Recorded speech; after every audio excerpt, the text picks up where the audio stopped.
it's all been decided this weekend. I know it was always going to be an uphill task. You said that from day one. Are you disappointed with the way it's happened, especially since the restart? Yeah, I think first of all, it's never nice. You know, it's when you get relegated, it's not a nice feeling. When you lose a football match, it's not a nice feeling. But you know, what's important now is we don't dwell. We get on with it, and maybe I'm a bit more fortunate. The country I come from produces people who get up off the canvas and start fighting back, and that's what we do. We were back to work yesterday morning, the day after it, because we haven't got any time to cry. You know, no one's died here. What's happened is reality's hit. That we've got relegated in a league that we should have got relegated from. When, you know, if you think we've gone to war without a gun, and guess what, we've got shot. Now what we need to do is make sure that if we ever get the opportunity to get back there, that we're fully armed up and we're ready to sort of fight back.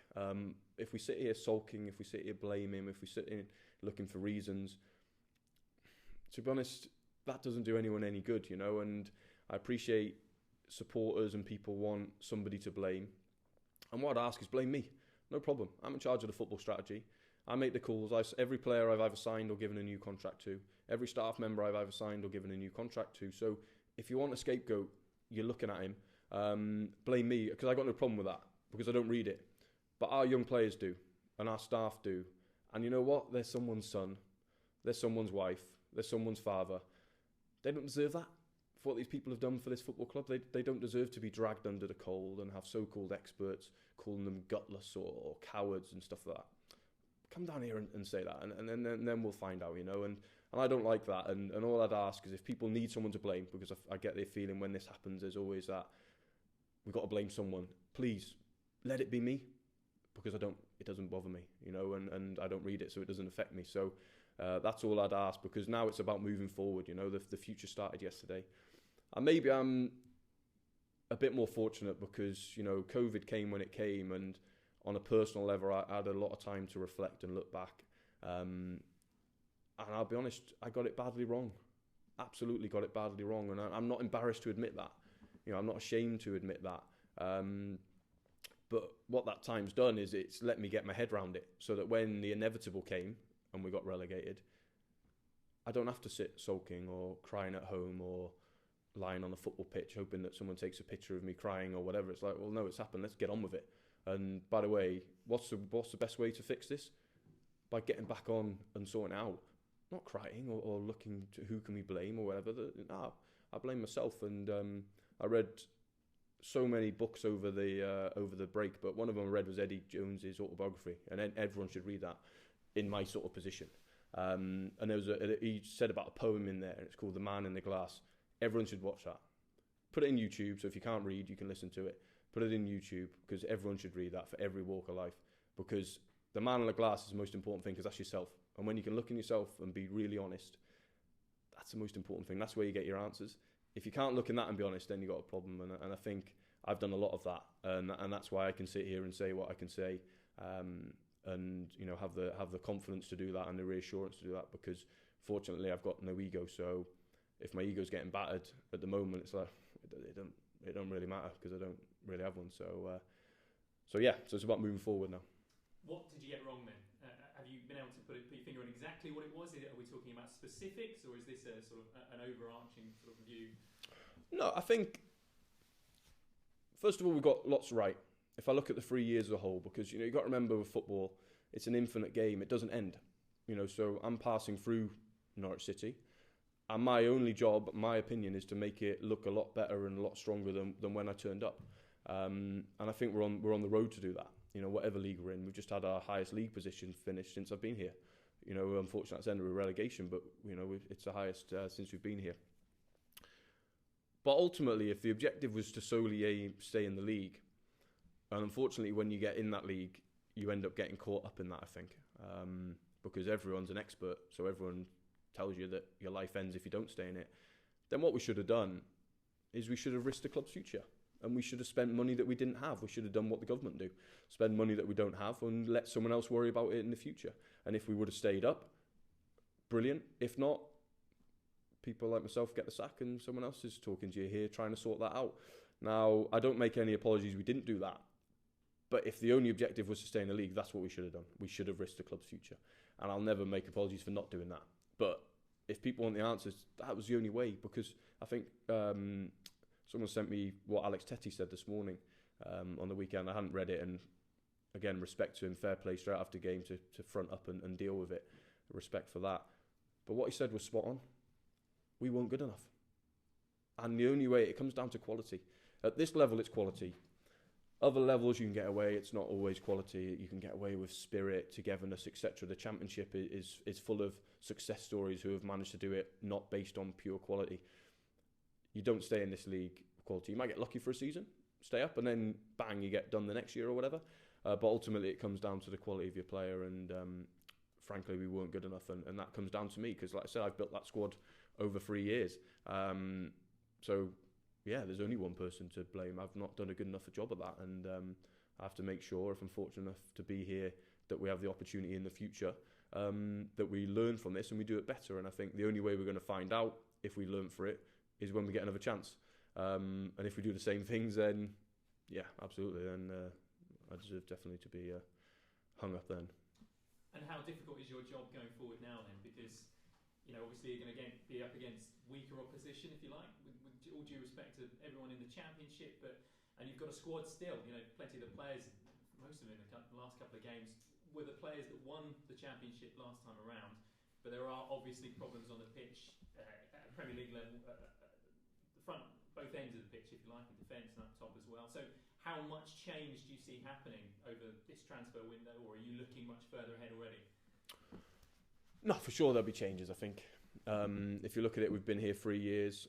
It's probably the natural time anyway that there'd be a freshening up of the group of players. Whatever division we would have been in, it would have been, some players been here 3 years. It's time to maybe freshen that a little bit. Also, again, we've got to take the lessons we've just learned from being in the league that we've just been in on how do we get better. So any player we will recruit on a permanent deal, we've got to genuinely believe that they can make us better in the event that we can get back to the Premier League. But I think also we can't dismiss the quality of the Championship. We know how tough it is to get out of there, and I appreciate what you're saying. There's lesser quality than in the Premier League. Yeah, definitely there is from an individual level, but there's also many, many different challenges in the Championship which are unique to that league. And if we're not going in there 100% focused and 100% at it, we'll be in big trouble. Like, there's been some clubs much bigger and better than us who have been who've had massive problems in that league. Well, and even us getting relegated to League One, of course. So, no, we can't be dismissive of that level. But will there be changes? Yes, absolutely. Some of them will be on our terms. So it'll be, actually, it's time for you to go and we want to replace you. And we will replace you. And we'll do that quickly. And of course, I'm sure there'll be interest in some of our players, certainly our younger ones. But again, fortunately for us, that will be on our terms if we sell one. We don't have to sell, which is the best position since we've been here to be in.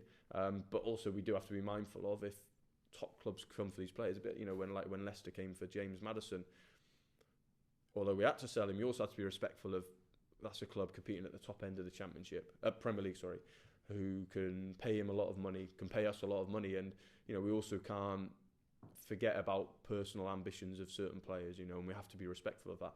But will we be selling someone on the cheap just because they say they want to go? Absolutely not. No chance, because when everyone's signing their new contracts a year ago and getting the rewards that everyone truly deserved at that point, it doesn't then mean if it doesn't work out a year later that you can just swan off into the sunset without it being extremely difficult. But that doesn't worry me because we've got really good players, really good people, most importantly. They're good guys, they get it, they care. And to be honest, the majority of their agents are actually good people who get it as well. So I'm not overly concerned. Will there be interest? Yeah, of course there will, because they're good players, and why wouldn't you be? But luckily it's on our terms. Follow on. Yeah. I mean, on that then, have you had any? Because we all know there's so much speculation, rumour, what have you. But has there been any for all the players you're talking about there? Has there been any firm interest yet? No. And if hypothetically, if they were to come to you, those players or their representatives, and say they wanted to move on, then the rules you've mapped out there would apply. But it has to be right for the football club. It has to be, yeah, because the football club's the most important thing in here. Not me, not the players, not anyone. It's the club, and people can only leave on our terms. Likewise, if we want a player to go, we can't just go, please don't turn up tomorrow, and by the way, we don't have to pay you anymore. Life doesn't work like that, you know. When people have contracts, a contract works. It works both ways. But I think one thing our players know, our staff know, is, you know, I'm very fair. I'm very honest with them. So it's not like I'm going to sit here and chuck out deluded figures or whatever like that. But it has to be right, and we're not selling players on the cheap, because, you know, we need good players and we need good characters to try and help us get back up. In terms of the finances broadly, what can you say about that in terms of the impact now moving forward in the budget that you might have to deal with? Yeah, I mean, it's in the best place since, you know, we've been here, which is nice. There's some challenges, of course, with COVID. The longer this goes on, the more challenging that comes, and there'll be a hole to fill at some point because of COVID. Fortunately, though, the way our finances is mapped out, there's no pressure on that, so we don't actually have to sell anyone from a pure sort of financial point of view. We can do some bits of business. But also, let's not kid ourselves. We're not going to have the biggest budget in the Championship. We're not going to spend the most money in the Championship.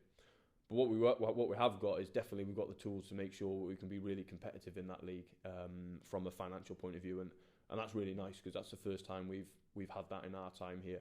I think we're at a place now where we can invest a higher amount in talented young players, as opposed to maybe trying to find talented players on the real cheap and see what we go. I think now we can invest more money in that area than before, which hopefully then brings us a higher level of quality, which means hopefully the quality ultimately can get higher. So that's really, it's really pleasing. I think, you know, the way we've set it up, we're in a good place, but, you know, that's not by luck, that's by design. You know, we've purposely, you know, we made a conscious decision last summer, rightly or wrongly you'd have to say now because it's ending in relegation, but to make sure that this club is sustainable and healthy within the model that we've got. You know, and we always spoke about being a top 26 club, and at the minute we still are. The last 2 of the 3 seasons we've achieved that, you know, and it's about trying to achieve that again next year in what we all know is a really difficult league to sort of get out of. But, you know, we've done it before. We've got to back ourselves that we can do it again, and at least we've got good tools to do that. You know, you'll hear no excuses from me next season around where we are in terms of, you know, finances and the squad, for sure. Just following on from that, your point about you can now maybe target a higher level of younger, prospectively good quality player. There is a name that's been put out there, Dennis Mann. You know, from their end, I'm sure you're less than impressed that that's all been played out in public. Where are we with that? What can you say on that? Yeah, it's difficult really that, you know, I popped to Romania for a holiday and the next thing it's in the media that I'm in the owner of a football club's house with a very good player. But yeah, I mean, there's not a lot I can say in it that he hasn't said. You know, it really disappointing how it's played out. I don't believe in doing business that way, and I'm not gonna give him the satisfaction of saying something which they can take. But we'll see. You know, we're in for lots of players at the minute, and we're close on 3 or 4 things, and I believe, you know, once the dust has settled on this season, we'll quickly show actions that we're thinking and working hard towards next season. I think that's the most important thing. Just to backtrack on the finances, have you got a figure now as a club what the cost of COVID and the pandemic might end up at? Yeah, it's looking around sort of 20 million. That's going to depend, of course, on when fans come back into the stadium. And interestingly, I read this morning that I think there's 5,000 at a PSG game yesterday for a friendly. So hopefully that'll start. You know, places like Snetterton race circuit started letting people in. So you think if this is a start, maybe you know, hopefully we can't be too far away from people coming in. And I did think to myself as I'm sat on a rammed plane to Romania the other day for 3.5 hours, why can't we sit in a football stadium which is outside for 90 minutes? But listen, there's much more clever people than me to do that. Just final one from me if I can. And it's inevitable, and he's already had to answer questions about it after the game. Daniel and his future, just where you sit, you're the man who appointed him. You both together have driven it to this point. Okay, initially now it's a step back, disappointingly on the pitch. But where are you? Where's your mind at with him and his future? Yeah, I mean, from our side or from my side, it's really clear. You know, we want Daniel to stay. What he's done for this club is unbelievable. You know, I've said it before. You know, I'm not sure the club looks like it does today without him at the helm. You know, I look at, you know, we're a club that in the last 3 years we've had 460 odd appearances from academy players in the Championship and Premier League level. Prior to that, it took 12 years to do that. You know, what a step forward. You look at the training facility and the infrastructure. We've now got a Premier League training ground to be proud of. We've cleared the debts. We've had a way of playing. We've got a coach who interacts with supporters, albeit difficult at the minute because they're not there, but you know, a real connection. So yeah, now's the time for us to be backing him, not talking sort of bad of him or putting on any undue pressure, because you know, he'll be here as far as I'm concerned as long as he wants to be here. If he doesn't, then of course that's a call he has to make himself, and you know, we'll see what he decides on that. But as far as I'm concerned, he's 2 years left on his contract, and you know, all I can say is the work we've done in the last 2-3 months in terms of planning for the future isn't that of somebody who's, you know, lined up to be somewhere else. So and I'd like to think from his side he'd know the way that we've been speaking. It's not that from a club trying to think about making a change or anything like that. And at the end of the day, if we're going to be, well, we are in the Championship next year. Why don't you have the guy who just won the league with 94 points taking you forward, as opposed to trying to do someone else? And again, I said it before, but supporters and everyone wants someone to blame at the minute. He's not the guy to blame. Blame me. Get behind him. Get behind the players. Because that's what he needs. That's what his staff need, and that's what the players need. They don't need a load of noise and so-called experts questioning him and you know, trying to divulge what he has and hasn't done. What he's done is he's done his best with a group of players, which ultimately weren't quite good enough.